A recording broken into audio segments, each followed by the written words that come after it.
At kay Sir Gardufo aka tapos Gerald Christian Ordon. Ayan, so shoutout po sa Sir. Ito po yung food control natin at saka yung pa-freebies natin, Sir. Unang-unang gagawin po natin, Sir, ito po, dito po natin to isasaksak sa pinakagilid. Ayan. Tapos ito naman saksakan dito po sa ating transformer. Ayan. Tapos itong saksakan natin, ito sa regular outlet natin, Sir. Ayan. Tapos may on and off po siya dito. Ayan. Okay, tapos ito po yung food control natin. Okay, so susunod natin gagawin, Sir, tayo po ay magpupundo ng sinulid mismo sa ating bobbing winder. Ayan, so pupunduan muna natin yan para makita natin yung pinaka refilling thread natin. Gusto ko ito lang yung tumakbo, tapos press ko lang po yan. So ayan po siya, Sir. Ayan, so, ganyan po siya, napakabilis. Yung bilis ng control niya depende po sa pag-apak natin, Sir, ha? Nasa sa inyo po yun kung gusto nyo pong low speed or high speed. Ayan. Okay, so tanggalin natin siya, ilagay natin sa ating bobbing holder. Ito po yung bobbing holder natin, Sir. Papasok natin yan, tapos may malit na biyak po doon at isasabit natin pa kanan yung ano natin, sinulid natin, palier po doon kasi hiwa dito, papunta po doon. Then lalagay natin yung thread stand natin. Ayan. Tapos step 1, isasabit natin dito, Sir. Ayan. Wag po dito, Sir, ha? Ayan. Kailangan dito pababa po siya. Tapos sumunod natin pag ganon, pabalik. Ayan. So para tumunog po siya, hilayin natin dito. Ayan, may lagitik po siya na konti. Ulitin ko po, Sir. Gardufo. Ayan. Okay, lagitik. Pataas din yung hook. Ayan po siya. Tataas ko lang to ng konti para umakyat po siya. Ayan. Tapos dire-diretso na po dito. Ayan. Pero may concern po kayo, Sir, wag po kayo mahihiya mag-message sa atin kasi meron po tayong papel dito. Nandito po yung mga full details natin. Ilalagay natin dito, Sir. Okay. So ayan, lalagay ko dito. Mayroon po tayong Facebook page, doon po tayo magdi-demo tutorial at manonood ng mga video kung paano yung sewing machine natin gagamitin at ito trouble sa Mato Sewing Machine Vlog Facebook page natin yun, Sir.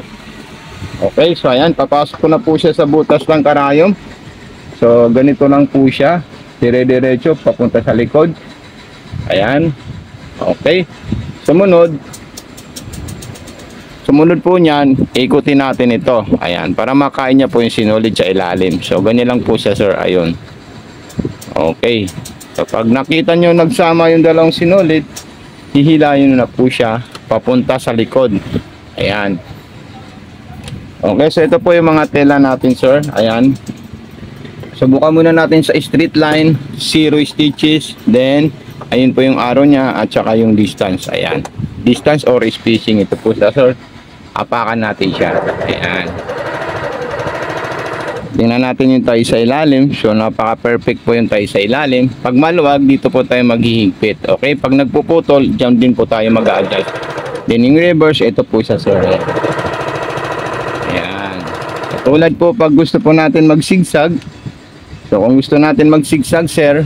Okay? So dito po natin ililipat. Ayan. Pwede pong 4, pwede pong 5. Depende na po sa yun, Sir. Pero wala na kasi naka-provider na po siya. Dito naman yung agwat, reverse. Ay, distance at agwat. Ayan. Okay, so napaka-solid at napaka-smooth. Ngayon, kung gusto mo po mga iba't ibang klaseng design, so yun po, itatapat nyo lang po ito. Tapos pipili na lang po kayo dyan. Pag nakita nyo pang piping kulay dilaw, so it means to say itong distance ilalagay natin sa kulay dilaw. Ayan. Pag nakita nyo naman pong kulay red ang gagamitin nyo, so ayun po, kulay red din po yung number 4. Okay, so isagad mo siya number 5, so isagad mo rin po ito, mas malapad at mas malaki yung gagawin niya pong pang piping natin. So lahat ng tela pwede niyo po tahin dito, Sir. At kung may mga katanungan po kayo, mag-message lang po kayo sa atin. Ayan, so ito na po siya, Sir. Ayan, ito mga pinagte-testing natin na tela. Ilalagay ko na po siya. para mayroon po kayong palatandaan. So ibabalik ko na po ito sa straight line, 0 at distance. So ito na po sa sir. Pakita muna natin kay Sir Gardufok yung ginawa po niya. Ayan. So condition na condition po yan sir. Ilalagay ko lang po ito. Ayan. Okay. So ayan pa yung spandex natin. Tapos ito tatanggalin natin ito, itatali lang muna natin dito at ibababa natin yung lifter ng ating sewing machine. Ayan. So dito ko na po ito sir ilalagay. Sasabay ko na po siya sa may karayom natin. Okay, so ayan. Ito tatanggalin natin ito kasi pag inimpake natin natin para alam natin kung kanino po yung sewing machine na nabili. Ayan. Okay, may switch on ano po dito sir. Tapos yung transformer po niya. Eto. Okay, so thank you so much po Sir Gardufok, Sir Gerald Christian. God bless and more power po.